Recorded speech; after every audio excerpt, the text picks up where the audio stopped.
Good morning, everyone. Youngstown's Talk Channel, Joe and Kelin. How's everybody doing today? How are you doing today? How's everyone doing today? How's everybody? How's everyone? Hump day. Jesus Christ. This chair is so loud. Good. I apologize to anyone that has to hear the squeaking. All right, you get first crack at it. What do you got? You know what I saw the other day? What's his name? Fetterman? Yeah. Was on with Bill Maher. Did you see that? I did. The Club Random. Did you watch it? Yeah, a little bit. I didn't see the whole thing. I kind of skimmed it. But it was interesting. They brought up the whole, like, kind of what we were just talking about on Monday, the Trump sort of being this troll personality that's like his shtick. Like they said, he's really not like that when it's one-on-one or in person. He's actually very gracious and he listens to people. And then, of course, the cameras come around and he turns into what we know he is. Mm-hmm. And so it was interesting to hear two people that are not supporters or maybe fans of him sort of speak in a normal, rational way that's like, hey, listen, like this is what he does. This is government. This is, dumb. Don't let it get to you. But they brought up the ballroom, which got me thinking. And again, these are two Democrats. We're talking about how ridiculous the outrage was over this ballroom. And Bill said, if you think that a president doesn't need a space for like dinners and fancy meetings and fundraisers and things of that nature, like you're just delusional. They do. And he goes, maybe they don't like it being called a ballroom, but this concept is not wild or out there. And then that got me thinking about the whole assassination attempt at the White House Correspondents' Dinner. Imagine if we had a space that was not a hotel open to the public in the White House with White House security and without everyday citizens being there, staying there, coming and going. Would that not have been a problem if we had our own event space in the White House? Well, as an anti-government guy, I don't want them to spend any money on anything. No marble, no adornments, no statues, nothing. What about just a focus space? On your effing job, right? Yeah. I don't care if you have to. How about a community center? Hold everything in a community center, right? Yeah. That's how important I think they are. And that's the thing is, like, it doesn't have to necessarily be like a lavish ballroom, but a space to have these things. I mean, unless you think, should the White House Correspondents' Dinner just not be a thing? Like, okay, I have a checklist. Okay. Is it required? Fuck no, right? And until you get good at your real job, let's not have dinner parties celebrating yourself when you're terrible at everything you touch. Well, what about people that say that dinner is like this olive branch, this one night that everybody gets along? Measure it. Yeah. What's its utility? What's its effectiveness? And then that's how we decide whether or not it's done or not. Yeah. Like I said, no distractions until you're actually competent at the things you're already being asked to do. So, like, make these important things run well. Yeah. And then we'll talk about dinners and meeting spaces. And exactly. Fair point. But if you give government the ability to keep building things to make them feel special and make them, center of attention, then that's all it's going to become worse rather than better. So now I guess the part of conversation, if it was your guy that wanted to do the ballroom and he didn't care, it's only because the guy that's doing that Trump can build anything. Yeah. Right. And it would have criticism completely. I mean, you would think like, if it's like, I'll build a building. Well, I don't want us to spend money on the building that Trump's going to have his name on. Okay. So we're going to do it with private funding. Oh, so you're going to give it to the billionaires and they're going to have sway over you. It's never ending cycle of critique. Yeah. Nothing's ever good enough. Nothing he does is right. It could be the exact same thing somebody else did, and now they don't like it. That was kind of another thing that Bill Maher and Fetterman were talking about is you don't have to agree with everything that somebody does, but it's okay if you don't mind something somebody did. Like they were saying how the fact that they even went to meet with him or have dinner with him, they're like shunned as I can't believe you would even go and meet with him. And they're like, get over yourselves. Like, you don't have to be in full support of anyone or anything. But they built a monster, so they have to treat it like it's a real thing. Like, I think Trump's a monster anyway, but I think the persona that they built is so outrageous. Yeah. Right. It would be hard. Like, if you truly felt that he was a bigoted, pedophile, Nazi sympathizing white nationalist, then of course you're going to react and you're not going to help him celebrate or have any achievements. You don't want that guy to be there, but you can't come off it. You got years invested now into thinking he's something. And all those people that are entrenched in that, they're the only ones that believe it. Reasonable people are like, oh, it's just the insane lady dancing in the street thinking that he's a pedophile, Nazi, whatever. Yeah, that whole boy who cried wolf thing again is right. Now anything that is a true or serious matter, everyone's like, oh, this again? Because you've made everything this serious matter. Yeah. And so it's going to get silly and insane, and I'm happy for it. I'm here for it. It's going to be interesting no matter what. How about they brought up somebody, and again, I kind of skimmed it. I didn't have time to watch the whole thing, but they were talking about, calling him a Nazi when there is a Democrat that actually has a Nazi tattoo. Do you know who that is? I was not familiar with the name. I was trying to Google it. Fetterman was like, I mean, am I going to hold something against somebody, a dumb thing they did when they were a kid, 18, whatever? No, whatever. It kind of resembles blah, blah, blah. Like it's not this big deal. And maybe it's not. I don't know all the details. But how interesting that the party calling someone else a Nazi till they're blue in the face overlooks the fact that in your party, there is a person with a true Nazi symbol tattooed on their body. Supposedly. Even this conversation, it's a tit for tat hypocrisy game, right? Mm-hmm. It's taking a thing like, I don't like to spend money, but you're building a ballroom.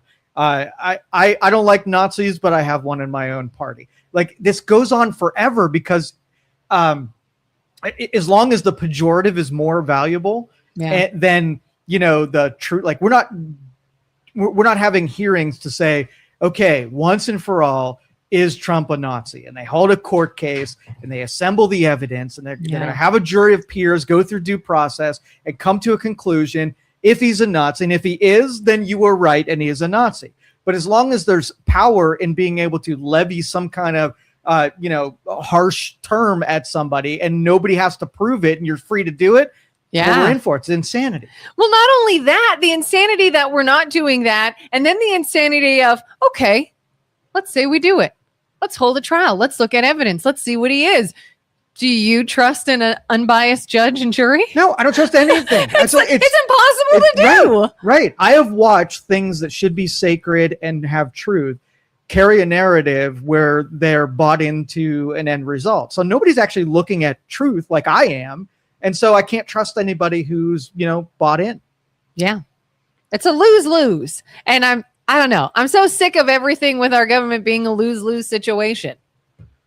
There's nothing we can do. Every libertarian on the planet said that this is what you get when you do what it is that you're doing. Every slippery slopist has been right? Yep. You do this is the result. So if you have a choice before you do it to not do it. Once you've done it, those are all your consequences. You tolerated it. You went through. You didn't protest. You didn't push back on it. It's yours. You own it. Yeah.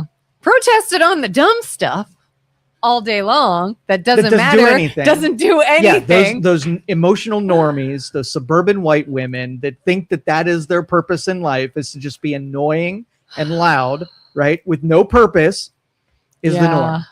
I kept chuckling too how people have been pointing out all the no kings people were clapping and standing and celebrating an actual king that came to speak. Again, they're the contradiction, hypocrisy game. It's so annoying at this point. It doesn't do what you think it does because it's been overplayed, right? I can almost guess, right, what you're going to say before you've said it. We're on season 250 of the stupidness of the reality show. The Stupid Show. Welcome to the Stupid Show. I pointed out this morning the media is supposed to be something that we lean on for an actual purpose, right? Yeah. And because we don't have that, then I'll bring up the article here. So Vivek Ramaswamy floated the idea. Did you see him in his Texas garb, by the way, in cowboy hat? No. He looked like a freaking idiot. He looked like a freaking idiot. Like pandering to Texas? I don't know where it comes from. Maybe that's his thing. Maybe he secretly likes that style. I don't know, but he's an eccentric guy in his fashion. That is for sure. But anyway, he floated the idea that in the state of Ohio, we have state-funded institutions that are underperformers, right? And looking at it from a business standpoint, the taxpayer want good value out of their institution. So he floated the idea of consolidating some of these universities that are not giving good output and are costing the state a bunch of money, right? On its face, that feels like a conversation worth having. And the local media, disappointingly, right? So YSU is not an underperforming university. Okay. It is not a target of any kind of closure. Okay. And yet the media said Vivek Ramaswamy wants to close YSU, right? Specifically? Not in those words, but if you read the article, you would leave thinking that that is what was being said. All right. Wow. Now, if you want to say, okay, well, there are 4 schools that were named, and they were considering consolidating these down. So they basically, if you have Kent main branch and you extend Kent to an area that's a smaller version of it, you can get Kent credits from one of those other schools. If the extension branch isn't doing well, you close up shop and let Kent do its thing. And either it's a good institution that's giving value to the communities. Now, we have to agree what is a good value. I was just going to say that. How is that measured? Okay, so in the article, the emotional appeal was some of these communities have access to an institution like this only because it's being extended to them. Put the performance aside and saying without it, they would have none. So the emotional appeal is that universities have to be placed near people to be convenient because they don't have the ability to get to main branches if there were less of them. So you got to put all the arguments on the table. Academic institutions are bastions, right, of Democrats. They have created an entire industry to churn out woke Democrats to vote for them, right? And so more universities and more professors and more indoctrination is better for ideological control, right? So if I created is it more important to have the institution there even if it's not effective? Of course, if you're a Democrat, you like more of your indoctrination centers and not less. So Republicans are definitely going to take aim. If institutions were just completely void of idealistic ideologies, nobody would care because you'd have equal parts Republicans being generated by them, equal parts Democrats, and then you would just have the sweet spot of how many we need, and we wouldn't invent them for political gains or political advantage. But since it's a Republican-Democrat thing, the Republicans are like, hey, we got a whole demographic that are being, through an institution, captured. We need less of these effing things, right? And we can take the guise of them underperforming, like if they don't have a churn rate of having people that get job placements or when they're tested, they do very low. You're like, yeah, that's an easy one. That's just shut that shit down. So I'm on the same page. So I guess if I had to be devil's advocate, just like we say, there's got to be a measurement of are they actually performing or not? What are some signs or some things we can see that show they are actually pushing ideals and left-wing mindset? This is sort of like the good government expense versus charity, right? How many government institutions' role is just to be a charity organization? So if I had a business and I was losing money and I had a bad product, right, then you wouldn't agree that I'm the one who should be doing that endeavor, right? So if you take an institution where their tuition's low, they're hemorrhaging money, and their output of no students that can get job placement aren't coming out with the caliber that the marketplace needs, what would you agree? Is it a charity? We're going to do it in spite of not having results, or are we going to do it because it's extraordinarily awesome and a good contributor? Yeah. Not everything has to be a charity, right? And it is interesting. I mean, it's it's a business. Like you can go and pay to take these courses that may go nowhere and may lead you to basket nothing. weaving, lesbian dance theory, the entire arts department. Yeah, all of that. I mean, my kid is currently looking at all these different supposed career paths right now. And there's been a handful of times that she'll say, oh, maybe I could go into this. And my immediate reaction is, what are you going to do with that? Who's your clientele? Like, how do you think you're going to make money with that? And if those are questions that are not clear, but you pay to go get that, again, I see it as more of a business. You're like, I wanted to learn something and I paid money to go learn it. Like you could go and take, I don't know, a sign language course, or you could go and take a computer class or whatever, like something I wanted to learn. I paid to learn it. That's kind of what it is. But we made it so easy for anybody just to go to college. You have normal people who don't have the brain capacity picking things that are irrelevant and making someone else pay for them. So if you see that negative feedback loop, then you get a bunch of people that shouldn't be there in the first place, sucking up the money from people who should. Take that money and put it into the high caliber people who have potential. Find something else for other people to do. Labor camps, like make huge swaths of federal land so that low capacity people can at least be contributors in some way. Yeah. And that's kind of like, we talked the one day about somebody I recently was talking to in person. They have this friend that has been brought here from another country. It's a YSU student. Our country paid to bring this person over to attend our university, to be here in our community, because they are an extremely talented musician. And they're going to play in the orchestra and doing all these things. And I'm like, okay, they see value in that, whatever. But while here, this student is not allowed to work and make money. And I just don't understand that. Why? We bring them here on our dime to play music and then say, and you are not allowed to contribute in any other way. You can't work. You can't make any money while you're here. You're going to have to actually depend on others to keep putting out into you so that you could come and make music. I just don't buy this. Like, why? Why can't he be like, schoolwork's done, music is good, I've got some time, I'm gonna go work? Like, why not? So if you would you put any qualifications then on, the taxpayer is investing in students, having granular controls that you don't want your taxpayer money to go to some dumbass to take lesbian dance theory class, right? You should have some say as the taxpayer. And so I think the whole industry of free flowing government money down to institutions as a charitable benefit, and having some study that says do you reduce crime, right? If you warehouse kids in college, and even if they don't do well, at least they're not killing people, kind of thing. And maybe those justifications are like the lowest, lowest way to solve a problem. And it's not like, I figure we're a sophisticated enough society enough that we can figure out what to do with low capacity people without pretending that they're high capacity people.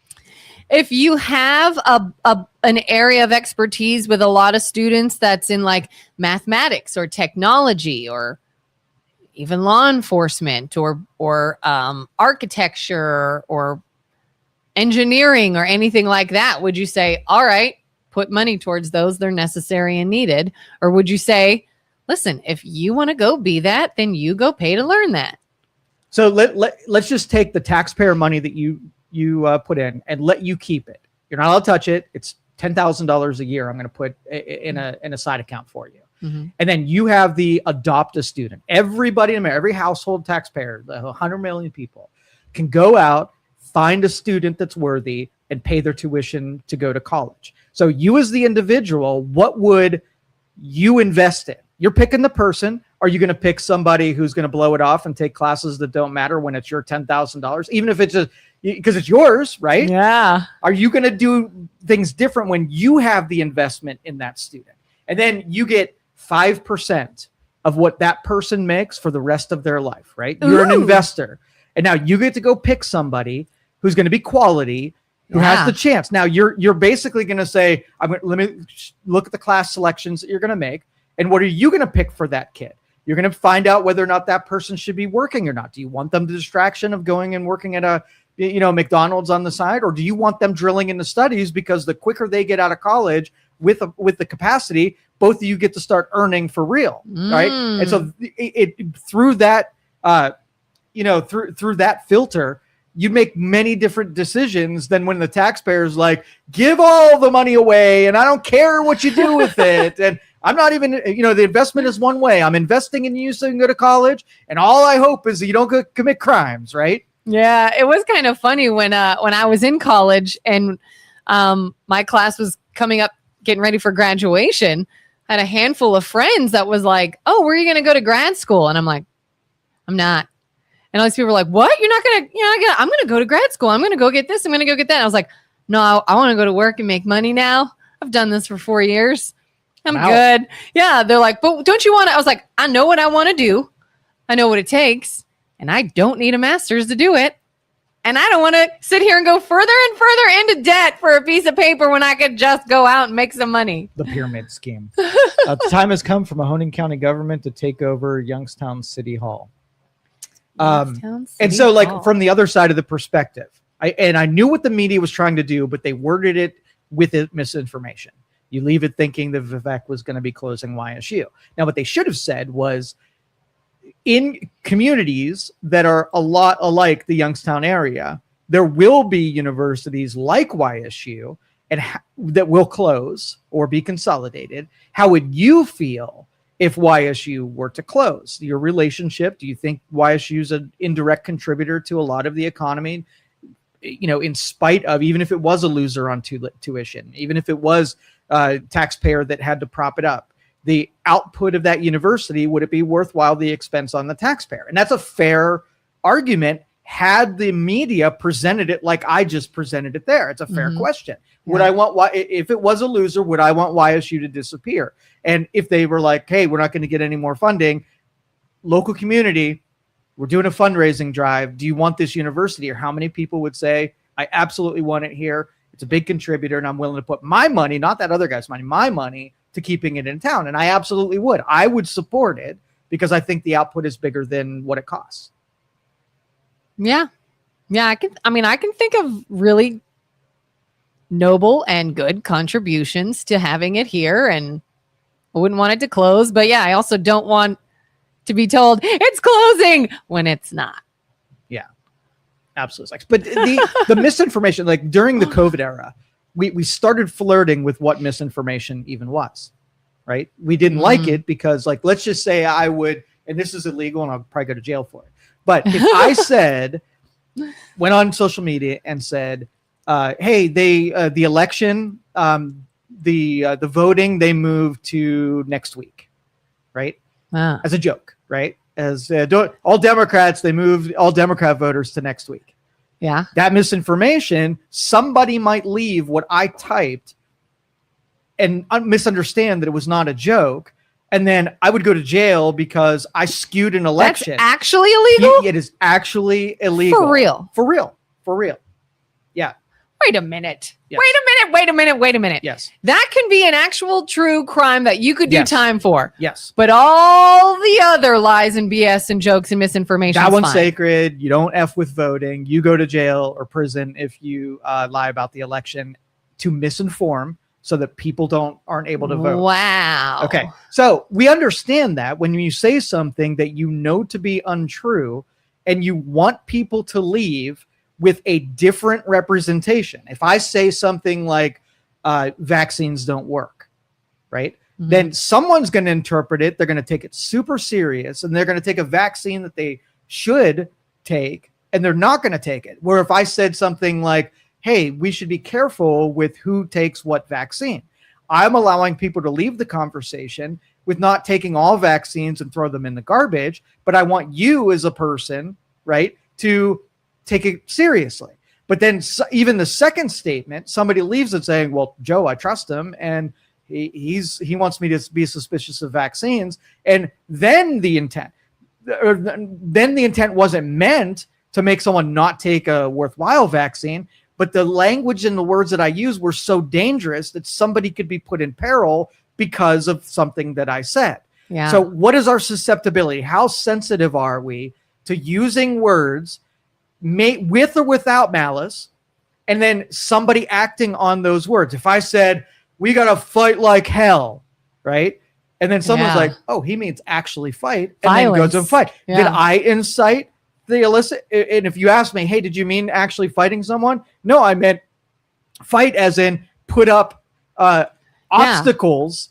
Yeah, right? like Push do back everything we against. can to make sure Right. that we do the right So thing. when we started flirting about what language, can you write an article and use freedom of speech to misrepresent or misinform about something, versus what really came out of COVID, where narrative was more important than truth. If someone did what you didn't want them to do, that was considered misinformation. That was the priority, versus questioning something and having a curiosity and pushing it back against that narrative. So I was excited when we were, kind of cozying up to the fact that truth is more paramount than dumb people doing something with truthful things and getting themselves hurt. I'm still just flabbergasted. Real crime with real consequences to say that. Yes. But if you lie about what you're voting for, that's okay. You lie about the people you're voting for, that's okay. You spread misinformation any way possible you can about someone, that's okay. Yes. Make sure you vote on the right day and time. But it's okay if we make you confused and spread your lies about what to vote for. Isn't it interesting? God. Well, But we're so messed up. We have the power of enforcement on misinformers and liars because we put people in prison for doing that very easily. But when it comes to liars in certain departments, we're able to, kind of like turn a blind eye to it. I remember, and I still to this, I don't know for sure if anything actually happened on purpose, but I found it interesting back when we were coming up to the election day, when we were voting for president. I put something on Facebook, like, I can't remember what it was. Something like, how can I find out where I vote, or something of that nature? And I never heard anything. And I said, this is really interesting that I can post something really dumb and stupid and a random thought or any little fun joke or something. And I'm getting all these likes and comments and notifications. But I posted a serious question, where do I go to vote? And nothing. And then several days later, after the fact, I happened to come across my post and somebody had put something on there and I never got a notification about it. And a couple people said, yeah, your post probably got hidden and not served to anyone on social media. And I'm like, you think that was a real thing? Some sort of malice there? No, I don't. I think social media, because of its effect on people, are hijacked by people who are using it for bad purposes and misinformation. I think legitimate information gets caught up in that, and that is this, a symptom that was not the purpose. So let's just say I put up a bot farm and I just flooded, social media with misinformation. Well, if I'm on Facebook's side, I'm like, I don't want this to be part of our stuff. So let's figure out a way to thwart. And then so you might put some really dumb keywords or triggers in there to get rid of the misinformation that catches Kelin's legitimate. I still endlessly saw post after post after post about Trump and Kamala and jokes about it and misinformation and what they want to do and what they don't want to do and all this ridiculousness and AI videos and everything you could think of that's not true and potentially harmful.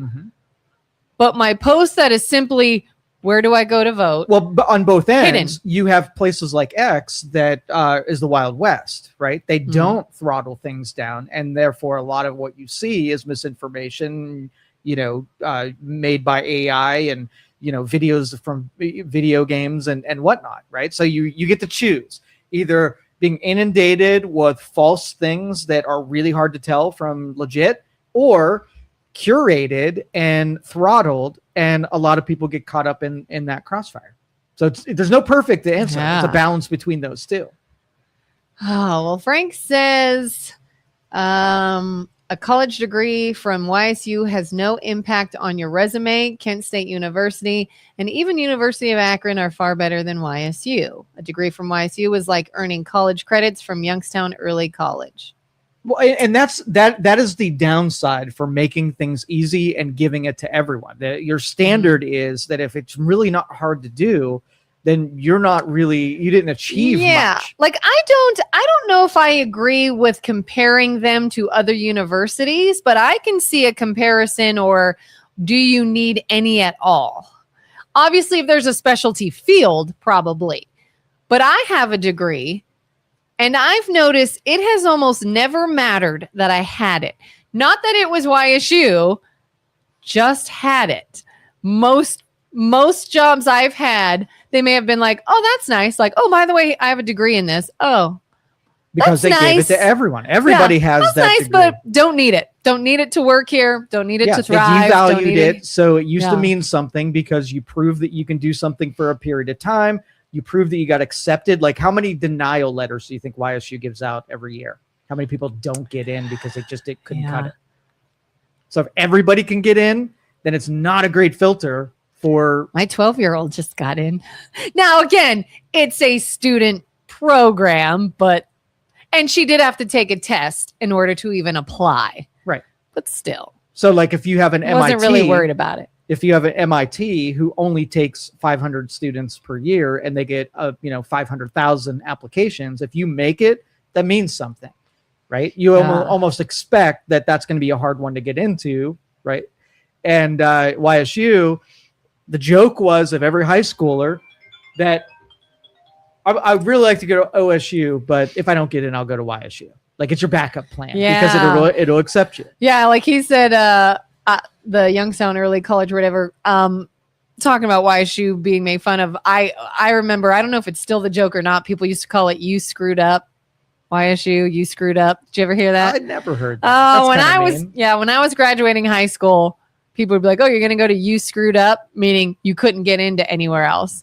And honestly, when I was graduating high school, I didn't know what I wanted to do, and I didn't really care where I went. I didn't want to throw a bunch of money at going off to college if there were still so many uncertainties. So I was just like, I don't care. I'll go to YSU. I don't mind. And could I thrive somewhere else? Probably. But if it's not a big deal, I'll just save some money and drive to class. And colleges are dead meat, by the way. Yeah. Dead meat. I mean, YSU has it right because if they'd sent denial letters, that's less tuition that comes through the door, right? You don't, you're not over capacity at YSU. You need every tuition spender that there actually is. So think about it this way. You devalue the brand where having credentials doesn't matter all that much. You have strict competition where you're not competing against your local university. There are people taking classes, in Phoenix remotely. You have infinite amount of knowledge, probably better, that is unbiased, that you don't have to go to hopefully your philosophy professor or communications professor is an indoctrinated fool, and you end up paying $1,000 for a course for someone to tell you that conservatives suck and that the president's a Nazi. So dead meat, unless they do something, make it special, pare it down so you remove half the colleges in the freaking state or the country so that it's special and don't take everybody. Yeah, I mean, my husband got a bachelor's and a master's online for free because he's a veteran and he was active duty when he was taking a lot of stuff. And so he didn't have to pay for any of it, but didn't also have to go anywhere. It was online. Well, we have respect for things that are hard to achieve, but all of the emotional liberals want everybody to have that. So it's like Navy SEAL, right? Yeah. We respect Navy SEALs because it's really hard to do and not very few people make it. And the liberals are like, look how proud they are and look what an achievement that is. I want Billy here to be a Navy SEAL. And I would come along and say, well, have him train up and have him really get good at things so he can become that too. Yeah, but Billy's not going to make it. He's only 5'4" and weighs 100 pounds and he really hates the cold, right? And he has to eat every 6 hours. He has to eat or else his blood sugar gets low, right? And then you're like, well, tough shit. Like, if I want my special operations to be effective, Billy can't make it, right? I can't let Billy in. Oh, but it'll make him so happy. So what if we had the special forces, right? Yeah. Think about how you feel and how effective they are. Then you sort of have your general, general military that go through boot camp, get in the medium kind of right? group. And then you have the unspecial forces where you don't have to go to boot camp. If you're willing, we'll feed you. What if there was a really hard job? Which one would you pick to take on the job? I want the good, talented ones. I want the ones that the filtered out ones. Yeah. Right? And the general, like the middle section, they might be all right. There might be some good ones peppered in there, right? Maybe, yeah. But when it's important to you, you would never pick the unspecial forces at all. Like you ever hear, especially maybe when we were younger, how many times did you hear like if a kid was bad and causing problems and not listening and a troubled teen, they'd send them to the military? I don't want that as the one that is in a very important position. Like you're only here because you're screwing up your life and you need some discipline and nobody knows what to do with you and they ship you to the military. Not banking on that to be the person who has my back. Yep. So exclusivity is important for society to value something. Have to make it exclusive. And I know that doesn't feel good because that means that some people are not going to be picked, and that's okay. Usually on the kickball field, the dude that was picked last is probably because they sucked. Probably they were terrible and nobody wanted them on the team because they were it's not about friends. It's about winning the game. And when you want to win the game, you don't pick the idiot who has no coordination. Yeah, it is kind of funny seeing like my kids are in sports and sometimes my husband will take a season and coach. And when they're picking teams, it's like, oh, you hate to look at kids this way, but there's a handful of kids you're like, I don't want them on my team. You see how that is? It's more important to develop a kid and give them confidence and then be effective at what they're doing. So when you take that theme and apply it to the workforce, every once in a while, one of those, give them courage and give them, feel goods about them are operating on you. And you're like, hold up. I put this kid on the team so they'd feel good, not so they can do open heart surgery on me. They wanted to play, and let's let them play. But if they're on my team, expect to lose a lot. Yeah, and those kids who don't get picked can find something that they can be good at instead of wasting all their time and the coaches pretending that they should be on that team. When we get to the end and saying, like in what was the hockey one with Adam Sandler? Happy Gilmore, or that was golf, but. Oh, yeah. In the beginning when he's playing he was hockey, a hockey player, he didn't get picked again, right? Because he couldn't freaking skate. Well, he picked something else, right? And he found prosperity in something when he found where he actually should be, even though his brain and everybody was telling him that he needed to be a hockey player when he sucked.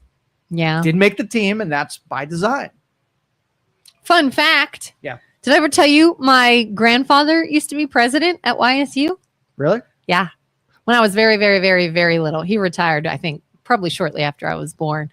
But Kofelt Hall, if anyone knows Kofelt Hall or the Kofelt Room in Kilcully Center, that's my grandpa. Shout out. He died a very long time ago, but shout out. All right. Got some legacy here. Yeah. All right, what else? I got to vent a little bit. So. Oh my God, I just thought of something too. What was it? There's one topic I was going to get into, but I feel like there was another one before that.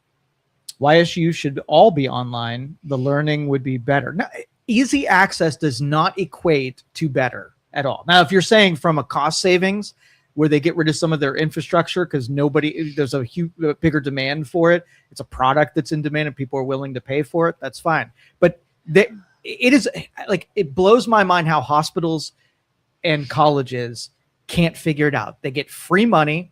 They have an entire populace conditioned to go there. So you get customers that are indoctrinated to go to college by design. How can you F that up is beyond me. Yeah. I just don't understand. I actually don't love the idea of it all being online. And I know there's some pushback with that. And it probably comes down to what you're doing as far as do you need to be in person or not. But I feel like COVID even showed us that the education in person versus remote is actually different. Good or bad, I don't know. I guess that can be measured, but it is different. And I have heard of students that really struggled after COVID when a large chunk of their education for a certain field or a certain field of study was remote, and how they're not thriving because they didn't have hands-on experience, interaction. No. You know what they didn't have? What? People telling them what to do to stay focused, to not have distraction. When you're captured in a classroom, you have to do something because it's expected of you. And that's why, like, the remote workers were like, oh, we get better efficiency for a bullshit. You're a human being and you don't get shit done. Maybe. And again, it kind of depends. Like some of the things I remember in person, like, and you're going to say this is of course, dumb and I'm unnecessary, but things like I took a class one time that there had to be like a discussion, like not maybe a debate. There were topics, and I can't remember what class this was, but he gave us a controversial issue and said, who feels this way about it? And you raise your hand. Well, who feels this way about it? And they raise their hand, and he's like, here's the thing. Get off into two groups. You guys believe this and you guys believe this. I want you to argue for their point, and I want you to take their point and argue for them. And I want you to argue what you don't agree with. And in person. And I'm like, that'd be a pretty hard thing to do online, I would think. All right. So once a month you meet up. Yeah. Not every day, because my kid loves remote days. Yeah. Because he gets done in 2 hours what would cost him the entire day. And he does it efficiently, and very effectively. So if I just want the data and a bunch of dumb kids are making things take too long because you're teaching down to the lowest denominator, right? Yeah. Then me being smart, I can get through this shit in 20 seconds. It's going to take longer because of the idiots that I'm surrounded by. Yeah. So, and again, I think it depends on situations, what you're doing, when you're doing it, who you're doing it with. Yeah, I wouldn't hate that idea of, here's an assignment, here's what we're going to do, prepare, and then we're all meeting on Wednesday to do this thing or whatever. Take the dummies out of the classroom, shorten the day that's the hours that you have to spend towards schooling, because they can get through it faster. They're smarter. They're not there for, the interactions. They're there for the data, the intelligence that's being absorbed into their brains, right? Yeah. Get in, get out, and let me get my professional career started. Think of every smart kid that's sit and wait for your dumb ass, right, to get through the things that you struggled with, and they're sitting there going, I love education, I love data, but man, this is intolerable. I remember sitting in class one time, and I was so annoyed. Professor's talking and presenting something, and some dude's cell phone starts ringing. And if it were me and I actually forgot to silence my phone and it went off, my reaction would be horror. Oh my God. Remorse. Reach for it as fast as I can. Find it. Silence it as fast as I can. I'm so sorry. This dude was like, reaching. Still ringing loudly, obnoxiously. Still being obnoxious. Taking his sweet time, turning it off. Like no big deal. And I wanted to be like, you're an asshole. And if I could like go and actually listen and learn and not have that around me, that would be great. Yeah. I could see you turning out the imbeciles. Modern 21st century online learning is peer-to-peer, proven better than in classroom learning at the college level. I will not disagree with that. I think every innovation in technology, even if it threatens your core-based model, if it puts out an end result, a product that is superior, you can't argue for the subpar option. You can't be like, well, what about the professors, and what about the marble buildings, and what about the football team, and whatever? What's your purpose? Oh, churn out intelligent people that are effective in the marketplace. Let's put a priority on that. All that other stuff, right, is cool to have, but it's not your reason that you're here. Yeah. Yeah. And what's that called when you've been at a place? Tenure. Yeah. Tenure is a bitch, right? Tenure hasn't worked out in 50 years. Yeah. And these people that have lost sight in innovations in technology, and they're protected against ever being, if I was at that university, I would want the people that just came out of their specialty, right? And I would bring them in and turn them over so quick to get new blood that knew new stuff rather than the dinosaur who's teaching the same shit that they did in the 70s. It's funny too, like hindsight, hindsight's 2020. As a kid, things like this, I probably thought, oh, awesome. And now hindsight, I'm like, that was a giant waste of time. I can remember a couple instances that I one time it was the first day of class. It was like a biology class or something in a lab. And we get there, fairly young professor, introduces himself. Here's what we're going to be doing this year, blah, blah, blah. Are there any questions? Okay, well, here's the thing. My birthday was yesterday. We're not going to have class today because he was hungover. So if there's no questions, guys, go ahead and go. And I wanted to be like, I drove here for that. This could have been an email, dude. And then there was another class I took that was required for my major. And this chairman of the department who was teaching the class said, here's what I want from you. At the end of this semester, I want a 1-page, double-spaced, typed paper of what do you plan on doing in this field? What would you like to do with a degree like this? What are your interests and what do you want to do? You turn that in by the last day of class. I don't care if I see your face again. Come to class, don't come to class. Hope you do. We'll be having some interesting discussions, but I will not take attendance. It's not required. Turn that one piece of paper in at the end of the semester and you pass. And I'm like, at the time, we're like, oh, okay, well, easy A. Now I'm like, we paid for that. I was required to pay for that. And I was like, okay, great. So you pay $500. Not all classes were like that. To see your favorite artist, right? You got your ticket in hand and you get into the stadium and the lead singer comes out and says, hey guys, we're not going to be performing today. I just want you to get in your car and sing it yourself. Thank you for coming. Thanks for coming. Thanks for coming. Bye-bye. You'd be like, so if you started every class with every student going up to the desk and swiping their credit card to pay for whatever they're going to be giving product-wise that day, how do you then feel about someone saying, hey guys, take the day off? You're like, no, you just took my money. Give me my money back. Yeah. Right? But since the money flows freely and it's usually someone else paying for it, whether I decide to show up and not learn anything that day, someone else paying for it, or the professor decides that they're not going to give you any product today. If you're paying, you feel differently about that. Yeah. I mean, again, I had another professor that said, we were talking about weather and snow. And he said, if Youngstown city schools are closed, I am not having class. And at the time, we're like, oh, I feel like a kid again watching the news in the morning. Like, come on, Youngstown city schools, let's get a snow day. Because if so, we don't have his class that day.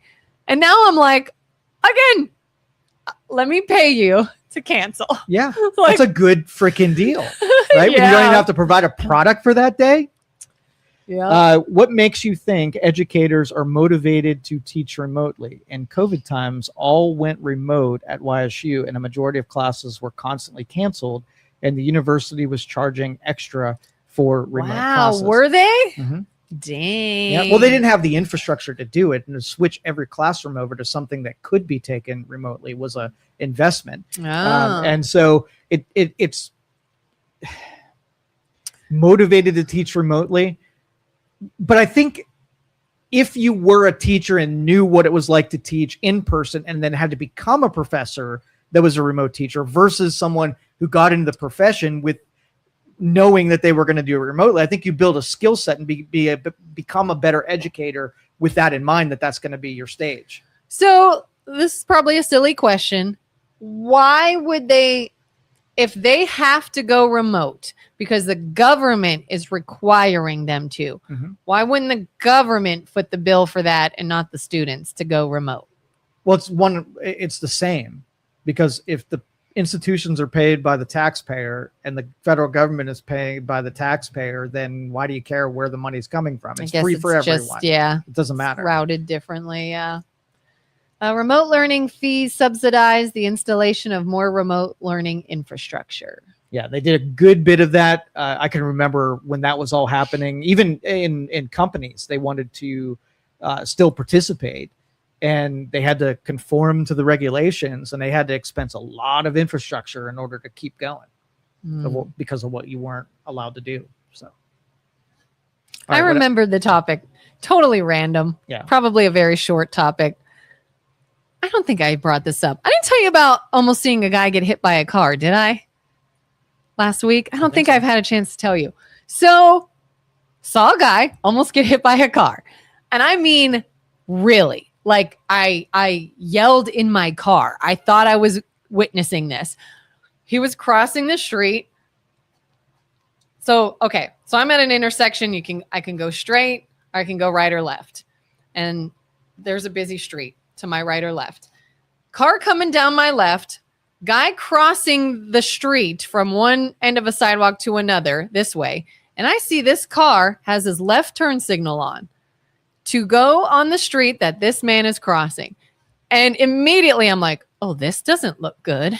Because that dude, the walker, was staring at his phone and strolling along. And here comes a car that I know can't see him with a left turn signal on. And I was like, oh my God, oh my God, oh my God. And I'm watching it get closer and closer and closer. And they go to meet up. And I literally went, oh my God, like in my car, I yelled. And this guy was like, almost hit him. And this dude walking, you would have think like jumped out of the way or looked surprised or, oh my God, or anything, was like back at his phone scrolling along. Like almost like a who you think you are kind of thing, and walking. And I just like, I can't get over the reaction of the pedestrian.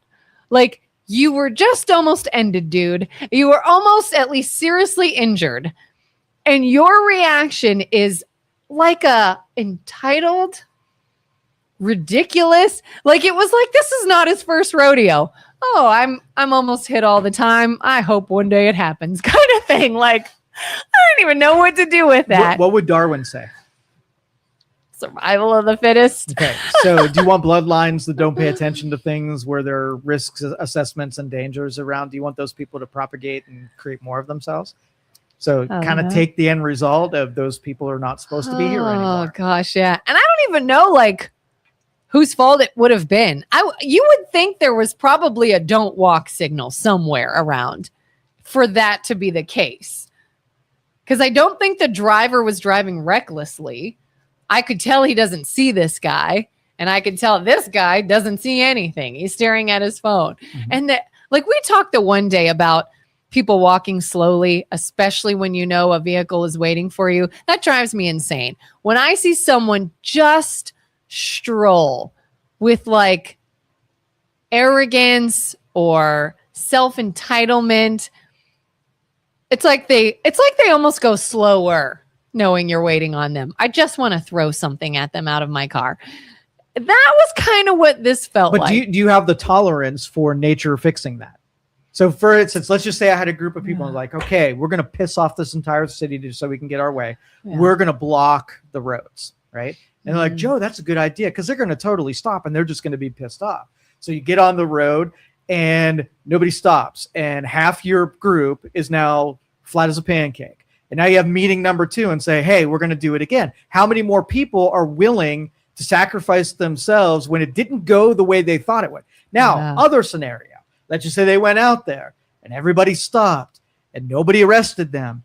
And what now in the meeting number 2, now what's going to happen? Hey, we're going to do that again. We're like, yeah, we didn't pay the consequences of being flattened like a pancake. I know. Part of me is like, I wonder what, if anything, would have happened if a police officer witnessed this.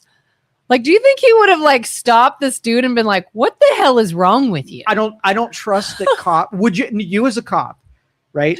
Yeah. You already have a dangerous job, right? You already have a thankless job. You also could get in trouble just like anybody else for even just doing your job. You might get caught up in political crossfire. I would be under the radar DL cop as I could. So I would look, what is the ethnicity of this person? Am I going to bring it up and be called a racist? Can I lose my job because I care that I don't want you to get hit by a car? And I got to lecture you about, hey, Dingleberry, when you leave your house, be aware that things are out here that might kill you. Stop looking at your phone and be a good human being and be considerate with others. Yeah. And then you're a racist bigot. Oh, I lost my job for telling someone the truth. I would never play that game. Yeah, that's true. That's true. Unfortunately, that's kind of the culture we live in now. Is anything you do, how's it going to be perceived? I mean, we've talked before on the show about this increase in anxiety in these younger generations because everything they do is recorded. I'm like, yeah, I don't even know. I don't even know what will save us, what will save humanity. I saw AI. Oh, that's another topic. We could go down that It's up route to if you. you want. I saw, oh, you'll love this. Yeah. I saw a social media post this morning for a local business. And I don't really want to call out who it is. I like this business and they're fine. But it was an AI image marketing piece. You can tell that there were like women in this ad that were AI generated. I could tell they didn't use humans. Found that a little annoying, and we'll get on that. But the post was, we're celebrating women today. It is a woman day today. And they said, and we're not talking about we're only serving female customers. That's not what we're saying. We're saying our entire staff today is made up entirely of women, from front to back, from this to that. It is a woman-run show today. Come support these ladies. They're doing a fabulous job. And all I could think is Joe being like, why are they pointing this out? I was like, we just talked about this. And I almost wanted to be like, why? Do you think they couldn't? Do they deserve a special treatment? Like, good for you. Women only running a business. Good job, guys. Like, it was almost mildly insulting. I appreciate the sentiment that they intended. They intended it to be nice. It's kind of mildly insulting, probably because we just talked about this on Monday of why are you celebrating that? Like, But that's it's more a hard gimmicky than you actually are bringing some attention to it. Yeah. And the gimmick is annoying because it's overplayed, right? And Yeah. you set yourself up for some failure. So like if you opened a trucking company and you called yourself Swift, you're taking a risk that because you said Swift and something gets there late, you think that someone's going to make a joke. It puts pressure for you to be fast because it's the name's on the side of the truck, right? Yeah. What happens if someone has on Women's Day a bad experience where the product was subpar, right? Did you not bait it? Oh, and yeah. saying, You when just set women them are up around, for failure. look, I went into That's true. I went into a company and got something for my wife for whatever day that was. Well, Mother's Day. Whatever that day was. And Lucky her. and I walked in, and the lady who was working the cash register, probably in her late 60s, early 70s. And I was the second person in line, and I had two things easy to check out. And I'm sitting there waiting, and I'm like 10 minutes sitting as the second person when to be checked out. I'm thinking, this person in front of me must have like 1,000 items. Like they must be making a big purchase here. And so like as they turned, and I was looking at it, like there's 4 things, right? And the lady who's checking this girl out was operating like she has never seen the product, doesn't know what a cash register is, doesn't even know what money is. Like everything is so brand new to her. First day on planet Earth. But instead of trying to instead of communicating to try to speed this up, they're having conversations that are not related to her subpar behavior behind that counter. And I'm like, this is the slowest human being I've ever had. And they don't care whatsoever. Why is this person elected to be behind this cash register when they've never seen money a cash register, had a transaction, don't know anything about the product at all, right? Yeah. And making me wait. I'm thinking, please retire. Even right now, if you retired right now and me next in line don't have to deal with you, it will make me happy. Yeah, because my first gut reaction was, is she actually new and she's the new person and needs more training and needs help? But to your point, then why are you just shooting the breeze instead of saying, let me get my trainer here so we can keep this moving? I'm a little confused or something. Instead, just, what are you doing today? So if I had a stereotype, right, where Yeah. I'm picturing if a guy was in that position, would he ever let that go down? Would it be conversations? Would he not see technology and whatever? If I had that, you've just reinforced it by putting a terrible person that should never be near a cash register in that position. You take a big risk. I know. I was hoping you weren't going to say only women would do that, because I have been stuck plenty dealing with men that won't stop talking. When I'm like, hey, have a good day. Okay, thanks for coming. Okay. And I'm backing up and they're just going. And I'm like, I can't give you any more social signals that I'm ending this conversation. But there's a stereotype that goes, men in general, before they're feminized and, inundated with soy, don't have lengthy conversations. Hey, how you doing? Good. Okay. Move on, get the shit done, and go home. If you create a bunch of no testicle men, then they just behave more like women. And that's probably your interaction that you had. Maybe. Matthew says AI saving humanity is a joke. He says no. And let me give you my defense on saving humanity. So if you have a fast-paced, merit-based, sophisticated society, right, and you're not a good decision maker, it means that every day that passes, you're going to be worse off than you were the day because you're already falling behind because you're not keeping up with the pace of what society is. So you can look at roads, the speed that travel, the risks that people take, the people looking at their phones. They're getting dumber by the day and eventually not going to be able to operate a vehicle like we did 10 years ago. People paid attention more often. They had less distractions. Why do they have more distractions? Because we added innovations that make more distractions. We gave people more power, more pickup, more torque, more things that make the cars perform even faster. So the roads are getting faster. The people are getting more numerous.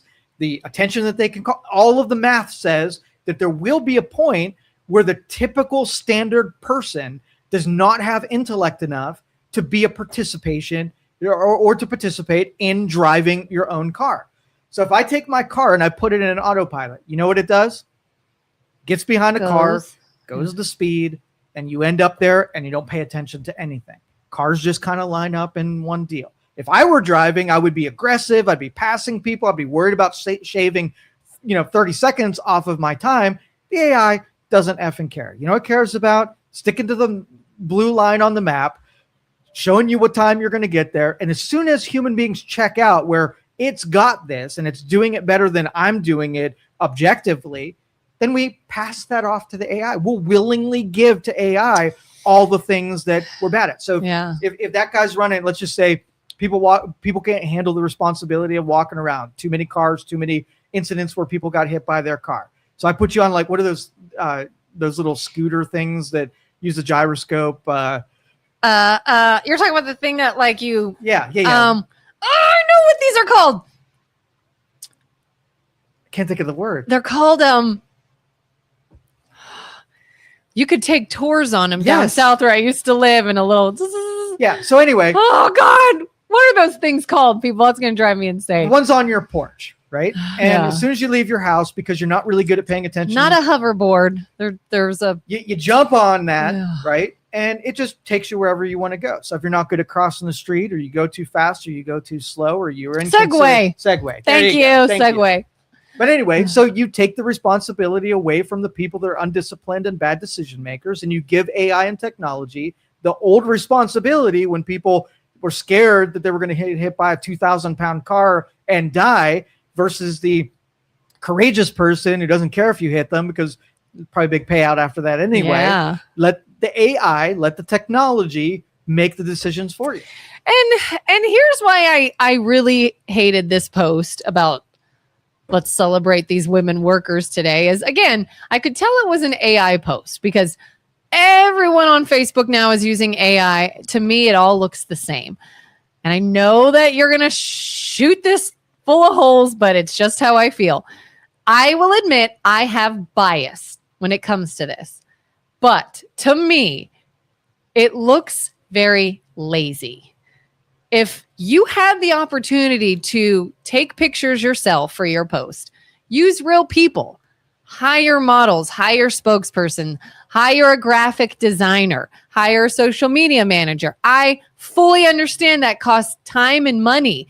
And this is a faster, more efficient way to run your business. It'll cost you less and save you time. I can't fault you for that. I totally get it. To me, I can't help but think it looked lazy. It looked inauthentic. It looked like you're cutting corners, and your ads now look like everyone else's. Because AI, while I'm sure is advancing and one day it won't, right now It just does. It all looks the same to But me. this is current iteration. This is growing at a magnitude, an exponential growth means I can't even picture a month from now and what it will be capable of doing. It'll probably look better. It's growing so quickly. There's so many people participating. If this in its infancy is what it's delivering, I am impressed with what it's capable to do. I look from an operational standpoint of what it would take to generate that image in the first place. What decisions it's making, how it's pooling its data, how it's even constructing it where it's a little bit recognizable as an image. And watching it go from a year ago what it's capable of to what's now is leaps. Yeah, I mean, I also saw a video online talking about, I don't know if you've seen people using like memes and videos of Erica Kirk. There was one that's been circulating of people making fun of her, that she was on a podcast talking. She has a black hat on and she just like spaces out and breathes real heavy. And this has been circulating that everyone's like, what a weirdo. Why is she even doing that? And I just saw someone the other day say that's AI. She didn't do that. That wasn't part of her show. That whole clip is AI meant to make her look like a crazy person. I don't know if it is or not, but if that's true and that wasn't real, looked pretty real. So that's a little scary. Like, it is advancing. So I know that these ads will eventually, and probably pretty soon, stop looking so cookie cutter and like everyone else's, and they'll start to get a little more authenticity or uniqueness to them. You won't be able to tell. But that's my prediction. By next year, you will not be able to tell real and fake. But I did, like, as a consumer, look at this and have a bad taste in my mouth for this business that I like, that I go to. And I was like, man, you really took something you meant well and you did it in a way that sort of left a bad taste in my mouth. You will still shop from them. You'll still patronize them because you'd be addicted to the same convenience that everybody else is. Because I know it's futile. That's why I know that this is inevitable and not something like I'm going to post a billboard and I'm going to use AI to do everything from the logos to graphics. Now, everybody can make the argument that I replace a specialization where a human being could have put that together. But when it comes down to it, it's not going to matter because those people are going to make a bunch of money. Think of what especially if it's a small business. And I know that just saved them a buttload of money.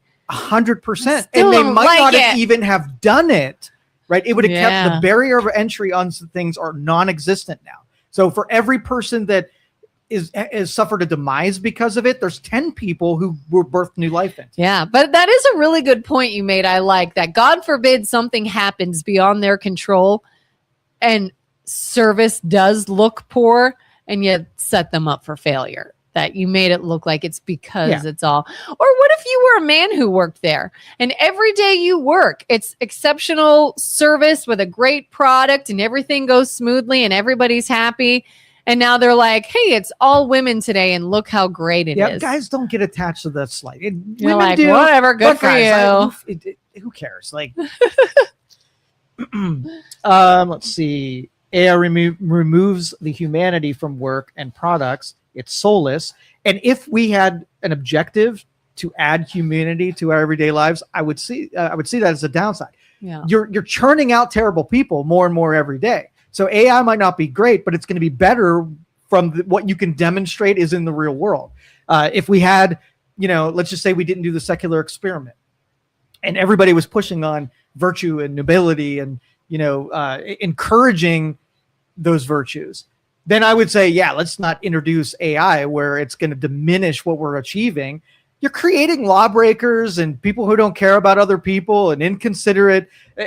So that can't be an argument unless you were doing the other side of that equation. Yeah. AI is causing major losses in stores with self-cashiers, cannot go completely AI. And frick, I am so pissed off when I have to go through a checkout that has a human being rather than a self-checkout where I could be in and out of there. I don't need like the Target and SNL skit commenting and having conversation. I'm like, dude, just put all of that energy into making this happen quickly and get me the F out of here. It's kind of funny. I guess I should have done that. This past Sunday, which was Mother's Day, I ran into a store real quick to get a card. Not a Mother's Day card. It was a sympathy card for someone we know whose father's passing away. And I was picking up a card that morning. I did have the option to go to self-checkout, but I was closer to and saw a worker there, and I just went to the worker. I was like, why not? They're here to make some money. I'm going to use their lane. Well, this person sees me hand over a card and goes, oh, nothing like wait until the last minute, huh? And I said, oh, it's actually a sympathy card, not a Mother's Day card. And she's like, I mean, I get it. We get busy and sometimes we just don't even know it's a holiday. And I said, no, and then I realized by the way she was speaking and some device she was wearing, she was deaf. And I said, yeah. Like I just went with it. And she's like, it's okay. And she's checking me out.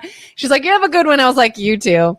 And I'm like, now I look like a jackass that forgot Mother's Day because I chose this lane. Like Okay, I was just like, if you'd have done the self-checkout, give me the narration of how that would have went. beep. Gone. Gone. Gone. Mhm. Yeah. No, instead I'm like, no, it's actually a sympathy. Okay. Yeah. Silly me. Whatever. Frank says, Joe, I think that AI images will appear to jump off the monitor very soon.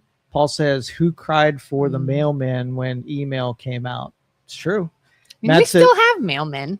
Which we shouldn't have it anymore. That's another institution that should go by. They're terrible. Better start getting better. They're not going to get better. It's only going to get worse. I don't know.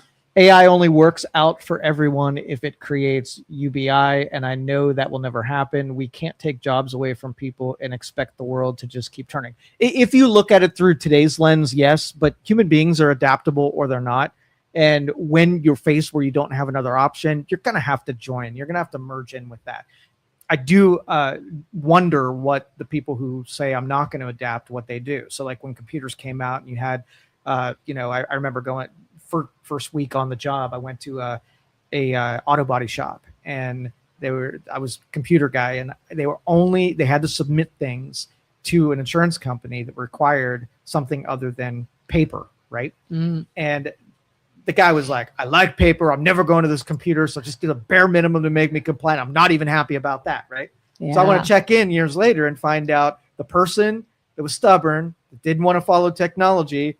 Where are you at now? Can you keep up? When your competition is using the tools and you're not, how are you competing at this point? Yeah. And, I have a feeling they probably, because they knew that they couldn't have the choice to stay with it, they probably retired and went away or handed it off, sold it to somebody who was willing to take on the technology. I don't think you're going to be able to opt out of AI. Yeah. I mean, like somebody could be annoyed by that post I talked about and be like, well, I'm not giving that business my business anymore because they're using AI. And I'm like, that's you're going to run out real quick of places you're willing to go to then. Yeah. If everybody does it, then you're not going to really have many options. And if there's an advantage in it, they're not going to really care if you don't bring your business there anymore. Yeah. Because there's a lot of people like me who, if you can make my checkout experience 30 seconds faster, I will come to you specifically because you don't put a messy human being behind the counter. Oh, I knew somebody, this was many years ago. Remember when I think it was Colin Kaepernick took a knee during the national anthem at I don't know if it was Super Bowl or football game or whatever. I knew some people that said they were boycotting the NFL and they're not watching NFL games anymore. And I was like, do you think the NFL cares? They wept for a single second. They wept all evening. Do you think you're going to take down the NFL? Yeah. There's an argument, bubblings say that AI will over time make products so cheap we will go back to one income households in America. Not only cheap, but when you have infinite resources and the cost is like an absolute zero, like if things don't have a labor cost and things don't have a materials cost, things go to almost zero. So how much money would you have to make and how long would you have to work when everything that you need is being done by something that has zero cost? Make the initial investment in a robot. The robot cuts down trees and builds you a table. And all it costs you was to get merged into that. And it doesn't cost you once you have that. But I feel like that's creating a whole new problem, though, because while it sounds nice, one income household again, and, you can have one provider and things will be simpler and blah, blah, blah. That sounds good. And in some instances, I'm sure it is. But are we different from back in the day when that was the case? Like, I feel like back in the, I don't know, 50s or whatever, it was sort of a woman's place to make the home and be home and cook the dinners and all of that. 2026, I don't know if women feel that way anymore. Well, are families and homes better or worse since we got that epiphany? Yeah, I mean, there's an argument for both. Yeah. Again, would I want to be home with my kids all the time? I would like it. Maybe not all the time, sometimes. Are there things I have to miss because of work? Yes. But deep down, people have called me crazy because I've said things like, I could win the lottery tomorrow. And they could say, you never have to work again. And I still would because I don't like sitting around at home. I feel good being 50s, productive. They had a close enough relationship when everything went south. And their purpose was to never get themselves in a spot where they put their families in peril. Now, there's no threat, right? There are more, like you could be a complete numbskull and somehow not die still. And so as the threats leave and we become more apathetic, then the necessity of having a nuclear family and what its benefits are and having a one income house. We're looking at a one income household as a benefit somehow. Like, man, if I only didn't have to work, because the achievement and how we push ourselves towards excellence is so low right now. Doing nothing is almost the priority. I mean, like when COVID hit, I was miserable and we did not have to worry about finances. Government was giving us all kinds of free money. Wasn't a money thing. I was like, if I don't leave this house and have a daily schedule and feel like I'm doing something, I'm going to rip my hair out. Like if your wife was like, Joe, we're good. My job provides everything we need. We don't need any more money. Stay home all day. Would you? Not a chance. Yeah, you'd hate it. I wonder if, again, not everybody thinks this way. And I get that. And if given the option of you're financially stable, go work on things you truly want to, that's great too. That would last a week. But I would still go do something like. Well, you're an anomaly. That's not typical. Like the destructive nature of human beings, given like almost the school example, when you don't have to do it, someone's not watching over your shoulder, bad behavior ensues because you don't have virtuous people who are looking out for other people. They're looking for impulsive, they're deciding impulsive things and destroying themselves. But exactly. That's the thing is, I think we will be destroyed even if we don't know it. Like I've known people before that claim to be these introverts that hate people and don't ever want to be alone all the time. And I have watched their mental health decline. And I'm sorry, you can say that all day long. I don't think human beings really are that way. You can enjoy a lot of alone time. You can enjoy not being around people very often. But I think if we went to this, I have no purpose anymore. I don't have to go to work. I don't have to do a task. I don't have to be anywhere. I don't have to see anyone. I have zero purpose in life. I think that is going to be a huge detriment to humans. They might think they like it, but they won't. But what you think exists doesn't exist. If I said, would you rather stay home or go hang out with serial killers? It would be easy to say, well, if what I'm sampling, what I get exposure to is something that's not going to be a healthier whatever. If you create more serial killers, then all the exposure to people is not going to be a net benefit. So being alone in comparison to who you'd be with if you were not alone, you can make the argument that if you had good, wholesome people that benefited and added to your experiences, and I'm like, yeah, go do that all day. The problem is we're turning out terrible people, and then you want to go put introverts in front of terrible people. That's a bad experiment. Okay, maybe be around good people all the time. Yeah, non-dumb, good people. Then all of the emotional connections and relational connections you want. Turn out bad people, stay home, you're better off. Dee said, you leave Isaac the mailman alone. Well, the justification for Isaac. I don't have anything against Isaac, but I think analog delivery of paper things to people in a digital world seems like we're hanging on to that. You know what was kind of a sign of that too? Like years ago when I was living down south, our mail carriers during the summer looked miserable because their mail vehicles don't have air conditioning. And I used to ask them all the time. I'd see this mail lady regularly, literally dripping, sopping wet with sweat. And I would be like, why can they not give you an air conditioner? And she's like, we're in and out of the vehicle so often. The door is open. There's no point. And I remember when I was a stay-at-home mom and I wasn't going anywhere and I was like, what do I want to do today? Here's an idea. I would put cold bottles of water in my mailbox for the mail carrier every day because I felt so bad for them. And I was like, this is a profession that one day people are going to be like, I'm out. I can't do this anymore. It has to disappear. Yeah. It's a justification to keep it alive where it loses money and you'd have to pay me so much money to do that. Yeah. So much. Yeah. It only makes sense to have your computer fixed by calling the manufacturer and letting them remote into it by AI. Why have technicians anymore? You're not going to. It's going to be a commodity where it can do anything, and anything it doesn't know how to do, it can learn to do it themselves. And if it breaks, you just get another one, and the appliance, it just becomes a consumable. So yeah, that's absolutely going to happen. Now, yeah, go ahead. Oh, now women are boss ladies first, not wives and mothers. Yeah. See, I'm of the mindset of like, why can't I be all of it? I want to be all of it. You're an anomaly. Don't project. I want to be a wife. I want to be a mother. I want to be a boss lady. I want to be a worker. I want to do it all.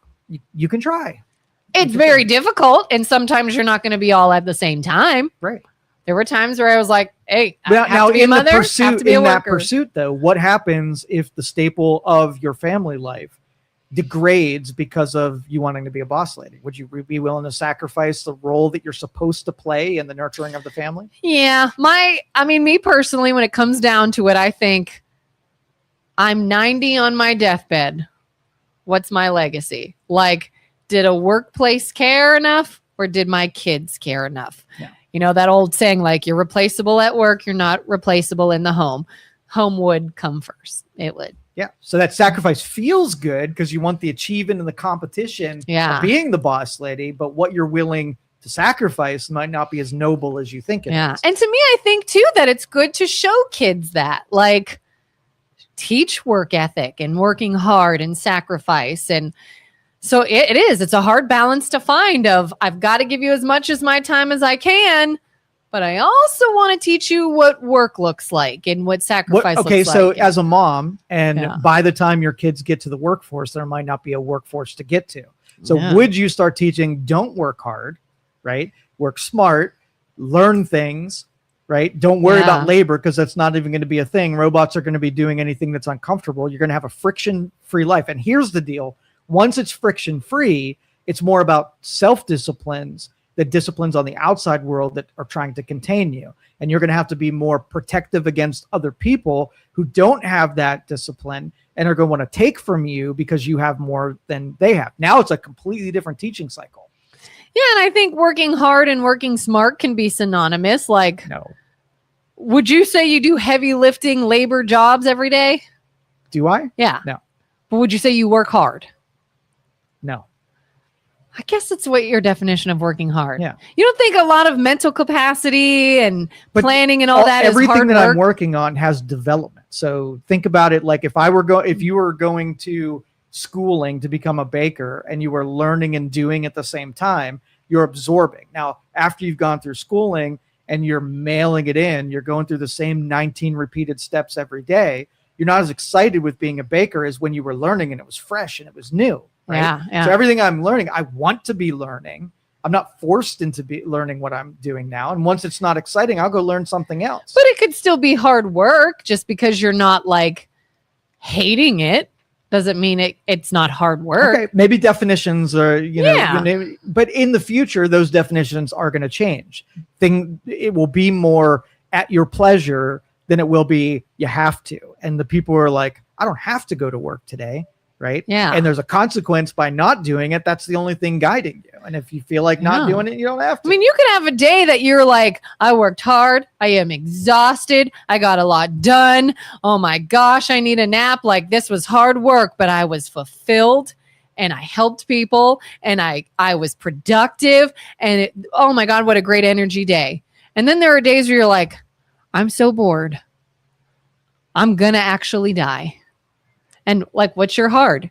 To me, it'd be harder to sit in that than to sit in this hard. But the brain controls are the adaptability. So let's just say I had a job that was, I had 5 positions and I have 100 people that want to do that position, right?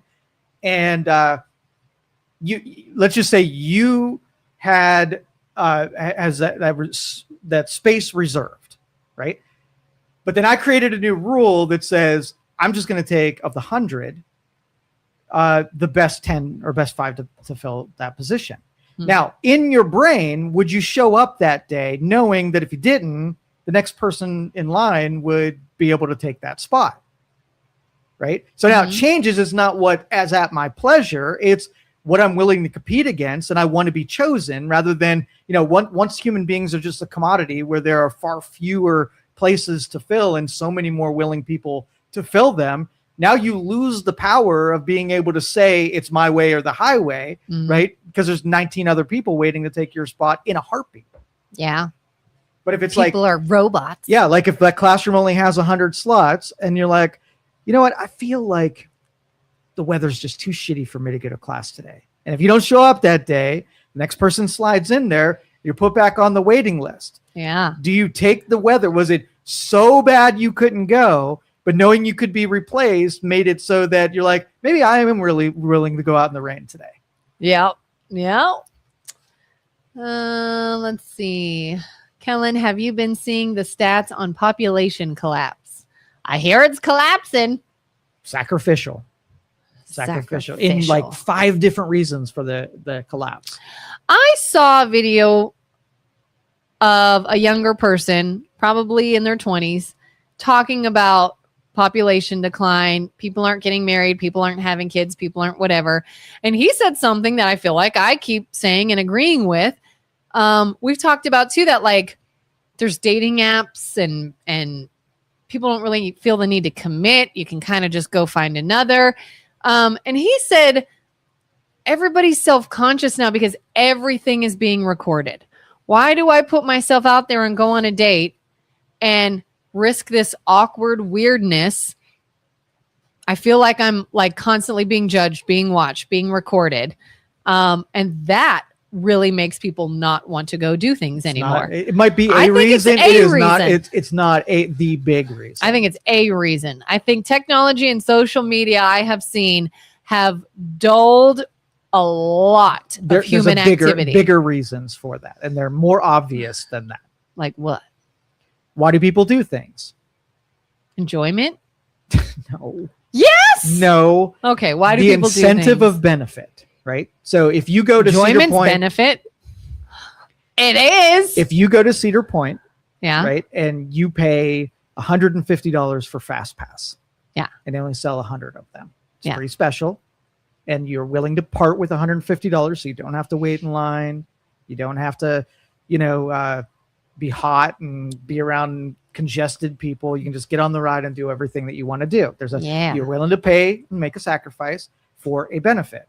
Now, what would happen if there were like, would you pay? Like, are relationships easy or hard? They have hard times. Okay. They're hard. Relationships are hard. Yeah.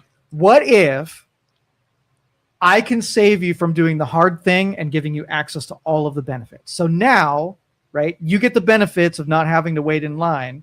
You're going to pay the $150. $150 is the hard part. What if I give you all the benefits? What if I satisfied all of your needs? Would there be a value? Would you make the sacrifice for the benefit as a result? If I could, I would. Okay. So you remove the incentive. So what was a family? Why did everybody want to have a family? Give me 4 or 5 reasons. Why somebody would want to have a family? Yeah. What's the incentive of having a nuclear family versus just being a single person? A lot of people say they feel like their name goes on. Their roots kind of go on.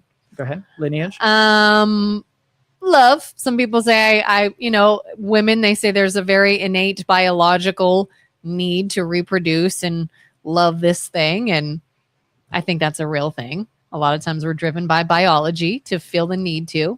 Okay. Sometimes it could be help. People back in whatever century would have kids because you had a farm or you had different jobs you had to get done and kids would help, other family members would help kind of keep things going. Okay.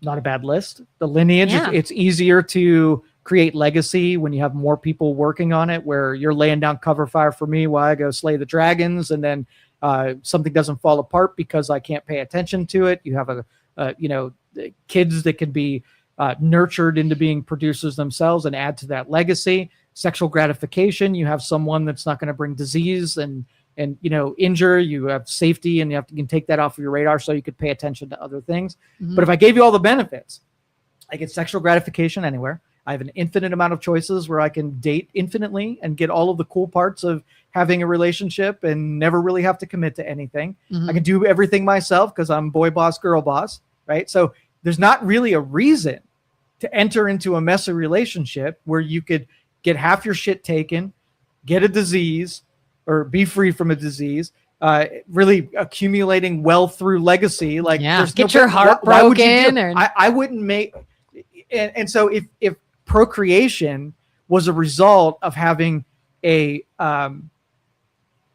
family structure that you wanted to have kids to create that help, to create that legacy and whatnot, there's a reason for doing it to create more kids, right? Yeah. Okay, so that one's off the board. There's no reason to get married, and marriages result in kids more than single people result in kids. Then you have abortion. We are killing kids in huge supplies.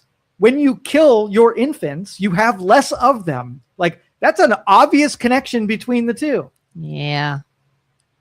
Did you see that? I don't know what kind of hearing it was for, and I can't remember the guy, but the guy that was asking this woman in a Senate hearing what her preferred method of killing a baby is. Right. Did you watch that? Oh yeah. Ooh, that's gruesome. It's a good question. Yeah.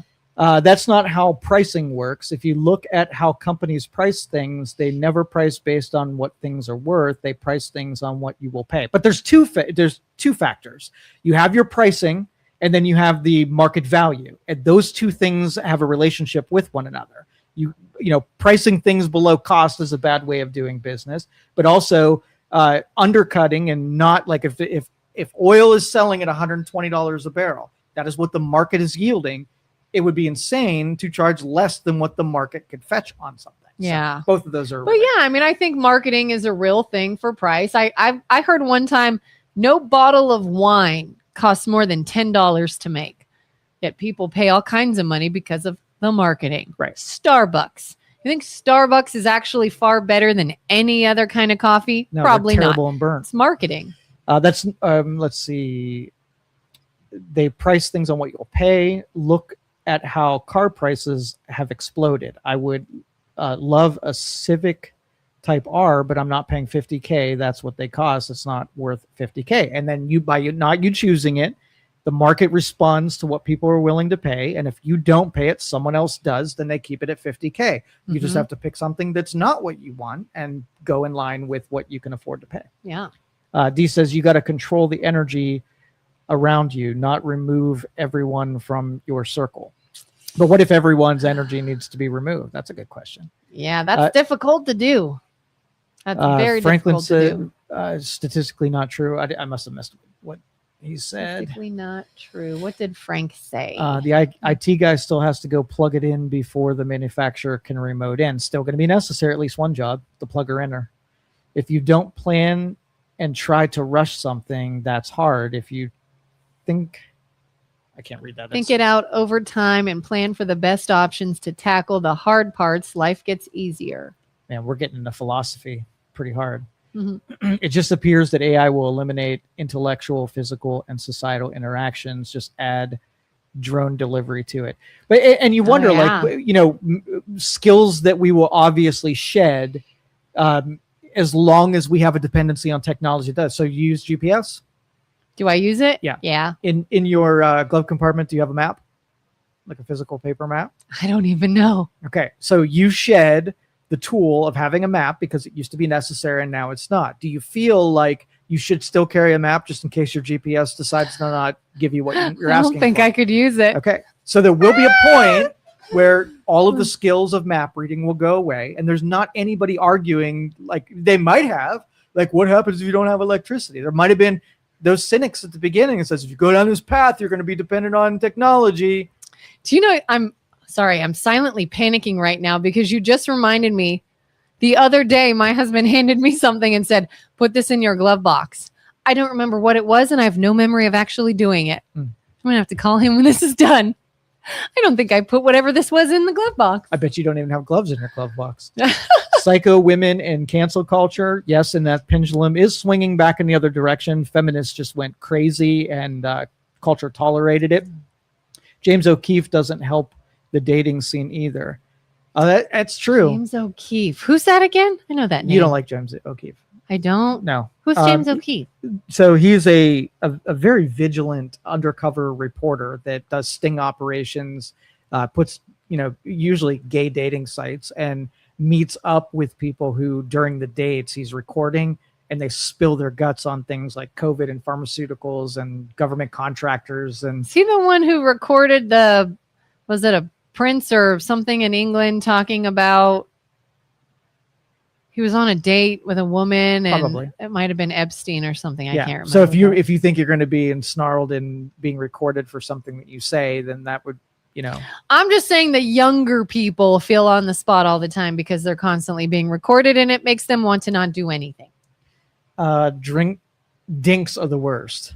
What are dinks? Dual income, no kids. Oh yeah, dual income, no kids are the worst. What would Darwin say about that? Why are dinks the worst? Because they're contributing to population collapse? Your job as a human being is to create at least one more of you to keep population going. The infrastructure, the buildings, the roads, the tax base, everything that we have means that if we need equal to what we have now to maintain, if you make that drop less, what you're saying to society is we're going to take whole neighborhoods and have to wipe them out as population decreases. And so being able to keep that infrastructure going is unavailable. So you're basically condemning neighborhoods to destruction by you not having kids. So I feel like every time this conversation's up, you always have somebody that says then, well, would you rather people who don't want kids have them and then the kids suffer? What do you say to that argument? Well, there will be a point where two people are not capable enough where we need an authentic gauging of how many people should exist, and we got to let people that shouldn't exist not exist anymore. But keeping inauthentic numbers in there, like, it's hard to even answer that question. Do I think dumb people should have more kids? No. Would I keep dumb people and have them propagate for the sake of buildings and roads and whatever? I'll be okay. I will move away from all of the destruction that's going to create. But your argument is with people who aren't participating and can't move away because it's their plight, not mine. Yeah, like I know far fewer people not having kids out of choice and far more people saying, I'd love a family, but it's hard. Dating's hard. Meeting someone's hard. Getting married is not a thing right now. Shifting advantage to people who have children incentivize having children. If you give all the benefits to people for not having children, the behaviors lead to where the incentive is. Do you think regular families are disincentivized to even no benefit and a disincentive? It's better off to just be a single person that pops their thing in all kind of things, right? And then just takes your pill and live life, right? Yeah. There was something up. I don't know if you want to scroll up. Okay. How can you say my job is to have kids?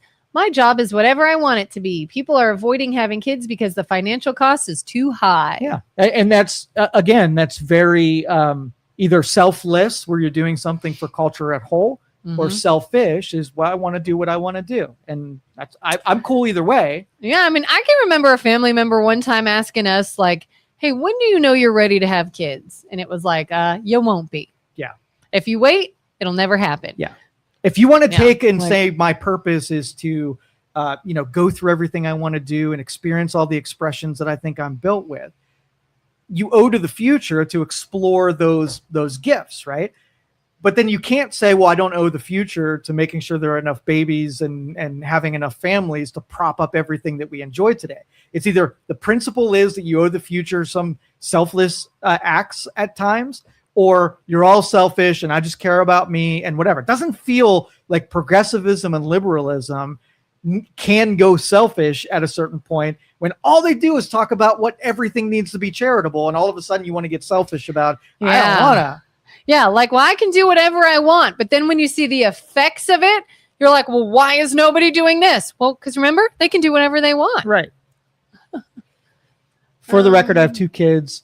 I love them, but that was the choice I made. Yeah. And everybody, and again, as long as on the aggregate, people are making choices that are done, some things are done at improper times with selflessness that put you in harm's way, but for the betterment of the community and people who are down the road from you versus the in and now, and it's all about me. I mean, you can see what path we're choosing. Do you want to read Franklin's comment? Go ahead.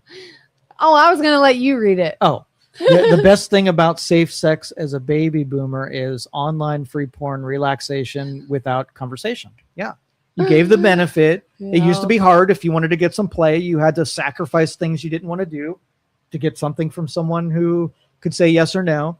And now, if you want to get that pleasure, I can get robots, I can get toys and tools. Yeah. I can give you all of the visual stimulation you need, and you don't really need to do that anymore. Tell you what, whose job is going to be on the chopping block is the adult film industry. They know it. They absolutely do. You can recreate that all day long. Mm-hmm. Dee said, well said, Kelin. Yeah, that you'll never be ready for kids. You'll think you're ready, and then the moment you're pregnant, your car will die or something will break or a job will be lost or like, you'll never be ready. You'll never do it if you wait. I had this conversation with my kid this morning about real estate and, legacy building and whatnot. And the economy that we're in, consumables, throwaway commodities, we want to commoditize everything. And so like, if you have a kid who buys a starter house when they come out of high school, and then the money that they pay stays in an asset that they own, right? Then they're more willing to contribute or be a participant in society because they have a vested interest. They have a stake in what happens. If you're a renter, right? Like you go and rent a car. Do you take care of a rental car like you would if it were your own car? To give Probably 2 shits not. about eating in it and smoking in it and where you drive it and if somebody dings your door, whatever. I mean, if I'm going to be charged for something a little bit, but it's still different. Right. Yeah. You have a different relationship about ownership. And having a family is teaching your kids to create assets and not to just be a commodity. Now, what happens on a long time scale? You want to say that kids can't even come out of high school and buy a starter house. Why can't people buy a starter house?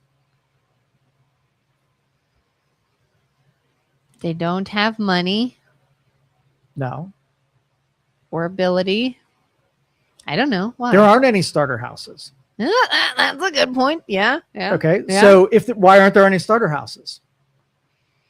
Because nothing is a starter house anymore. Everything is used as a... Well, what an old starter house was somebody aged out and they bought a bigger house, and the one they started with got then resold to someone else who's doing the same thing. Culturally, we maneuvered through creating assets, right? But then we got into doesn't matter, you don't need to own anything deal, right? And then the people that decided that they weren't going to develop assets because parents aren't teaching kids to be asset growers, they're teaching kids to be consumers, right? And so if there's no demand for starter houses, I'm just going to rent. Well, what ends up happening? Well, the thing that nobody's going to be buying disappears. Now, there's going to be some people who are like, I really wish I had a starter house. Yeah, but the whole group didn't agree with you. And they didn't want to do that. They didn't want to get locked down to an area. I want to be a free spirit and travel. I don't want to have a family and have a living room and 5 bedrooms. I just want to live in an apartment and express myself. So then the marketplace responded to what people were doing. That's a good point. I've actually judged young couples before, and I guess I never thought of it that way. Like our first home was, we would consider it a starter house. We bought it from a little old couple that was older and kids were long grown and gone. And that was sort of just their home, and they're moving on. Now they're going to go be with their grandkids or go wherever. And we got their home, and we had that for a while until we upgraded. And then we moved into a neighborhood of maybe slightly bigger, slightly more expensive homes. We're no longer sort of new to the home ownership idea. And I'd see these 20-something kids moving into a house like that. Huge, expensive. And I'm like, what in God's name are they doing buying all that house and not saving this money right now? And then now that I think about it, they probably couldn't find anything else. Like maybe it was that they're like, well, we would have, but this is the only available homes in the area. Maybe that was the case. So in traditional conservative values, all the progressive just want to take the archaic traditions of before and think, oh, we can do this so much better. But they don't think about the repercussions of making that, because it's going to be different. No matter what, it's going to be different. You're going to get some of the benefit that you're after. But smart people need to give you the waterfall after that and say, okay, you're going to get this, but here are all the very likely high probable things that are going to happen because of it. As long as you're cool with that, like if you do this, if you just all turn into renters, then there won't be the people that want to buy houses. And if they don't do that, nobody's going to be developing assets. They're going to buy things that go immediately down to zero. So they're going to get 20 years and have nothing of real value. So they can just nomad around. They're not stuck because they don't want to be stuck, but then they don't have anything. Yeah. If you're cool with a 40-year-old that never accumulated anything, only lit money on fire their entire life, is now complaining they didn't have any assets, either you're going to have a time machine, go back to early Frank, teach them that you might have to forego what you want to do and your impulses for today to start accumulating assets, or else there's a Frank when he's 40 doesn't have shit and is really sad about that. So do you want now, or do you want 40-year-old happy Frank? Oh God, yeah. I know someone that's basically that situation where we keep saying like, what the hell is this person going to do? What are they going to do? They have nothing. And well, I don't know. That's tomorrow's problem. Them. That's tomorrow's problem. Condemn them into all of those bad choices, and now they're sad, and we don't know what to do with them. Yeah. Now they're going to be stuck as being a slave to government for the rest of their life because they either weren't taught or didn't listen to every day that goes by. You have $1 in your hand. You try to preserve that value, at least 50. If you do 50% of every dollar and put it into something that preserves 50%, you're going to be in really good shape. Where do you think statistically where everybody's at? Like if you earned $1 million over your life, if you did what I said to do and not even earn any interest whatsoever, after $1 million, you should at least have $500,000 worth of value. That's you preserving the money that you were willing to labor for. Where do you think people are really at percentage wise? You think they're at 50? They're probably earning and spending. Lighting it on fire. Yeah. The consumer, right? The consumer culture means that we don't care about generating assets. You think people are becoming more of the mindset too of this whole like YOLO? Oh yeah. Can't take it with you. Why not? And then that's buying out a family. Okay, so if you had kids, would you want a YOLO and have experiences today, and then they have to start over from your end? Or do you go back to traditional conservative where you want things to be better by being able to gift forward whatever you've created so they have a further starting point and they can get even further than you did? Or would you really be willing to give up your Disney vacation for the sake of a legacy ahead of you? 40-year-old Frank versus I went to Disney World Frank. I just read recently that Sting, the singer Sting. Is that the one with the large penis, by the way? Sting has a big penis, right? Does he? I think he's known for. He's the one who does tantric sex. Yeah, he's the big penis. Yeah. So he obviously multimillionaire. He was in this story because he has said that he will not leave his inheritance to his children. Like he's not leaving them with all this money. He's going to spend it and give it to charity and give it to other things. His children will not inherit his wealth. And everyone's like, oh my God, why wouldn't you give your children this wealth? And he's like, I've paid for your education. I put shoes on your feet. Go to work. He said he thinks it would be abuse to just give them all this money, having never taught them how to work for something or earn something or make something. You just give it to them. And he's like, no, I'm not doing that to my kids. Smart. Yeah. I thought that was a good idea. When I say legacy, give them a starting point. Foundationally, like you don't want to make life easy when the frictions are what defined you and made you into something great. You want to know how to deprive them of that. But the emotionals, right, figured that that's all it took because I was going to give them a head start and that would make them better, and it doesn't make them better. Yeah. So like, what if you said foundational, I'm going to give you a good education. I'm not going to give you traumas, right, that are going to work against you. So if you work and if you're smart, then you'll make it. I gave you my name, right? So that's going to carry some weight. What's Sting's last name anyway? Sting. I don't know. Sting. Mr. Sting. I don't know his real name. Anyway, so there's not going to be a last name that at least the kids can tread on, but they're going to make it anyway because of that association. Yeah, it's funny. I had a conversation this morning. My son was there, and I was getting my coffee, and I realized sink's full of dishes. Why is the sink full of dishes? Because the dishwasher is full, needs emptied. Why wasn't that emptied yet? Because we've been running around like chickens with our heads cut off with work and soccer and flag football and church and all these different activities and trying to cut the grass in the free time or trying to get to the grocery store. And I said, you know what? And I looked at my son. I said, I think our kids are old enough for some responsibilities. And I think I'm going to start delegating that. Sink doesn't need to be full of dishes when I've got 2 kids that could come in here. And while we're working, you guys can empty the dishwasher and vacuum. And my son's like, why? And I was like, first of all, do you think it's fair that you live here and you eat here, but your dad and I are the only ones doing anything? And he's like, no. And I said, second of all, you need to learn how to do this because you're going to have your own place one day. And I need to know that you know how to do the dishes and vacuum. And so we're going to do this. And to me, like, that small thing is going to shape an adult. Like, do this little thing. You're doing the dishes and it's not groundbreaking, but as an adult who was given as a child responsibilities and taught how to care for things and taught how to function in everyday life, I think is going to be invaluable. Unless you have a robot that does all the things that you just taught them to do. You know what? They're going to learn it anyways. Like they're going to learn cursive. Why? I don't know, because they're going to. When you die, you can't take money or your home with you. Renting is fine if you can afford it. Yeah, but that legacy thing is so critical for the propagation of a family name and the resources that it can generate. There's some...